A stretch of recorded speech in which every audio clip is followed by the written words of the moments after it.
বৃদ্ধ সবাই যে যা পারে যেভাবে পারে সহযোগিতা করছে। আসলে এত বড় একটা আয়োজনের অংশ হতে পেরে আমি নিজেকে খুবই ধন্য মনে করছি। আমি সবাইকে আহ্বান করব আপনারা যে যেভাবে পারেন সহযোগিতা করুন। যদিও এখানে ত্রাণ সামগ্রী অপ্রতুল রয়েছে, তারপরেও আমাদের হচ্ছে গিয়ে বন্যা দুর্গত মানুষদের জন্য আরও বেশি সামগ্রীর প্রয়োজন, আরও বেশি আর্থিক সহযোগিতার প্রয়োজন। আমি সবাইকে আহ্বান করব আপনারা দয়া করে যে যেভাবে সম্ভব আমাদেরকে হেল্প করুন। আমরা হচ্ছে গিয়ে এগুলো বন্যা দুর্গত মানুষের কাছে পৌঁছে দিতে আপনাদের সাহায্য করব। এই যে রাজপথ থেকে উঠে এসে ক্রান্তি লগ্নে সাধারণ মানুষের পাশে দাঁড়িয়েছেন, হাল ধরেছেন, আসলে এটি কেমন লাগছে আপনাদের? আসলে এটা আমাদের জন্য খুব সৌভাগ্যের ব্যাপার যে আমরা এত এরকম একটা ইতিহাসের সাক্ষী হতে পেরেছি।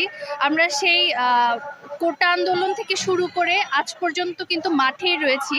আমরা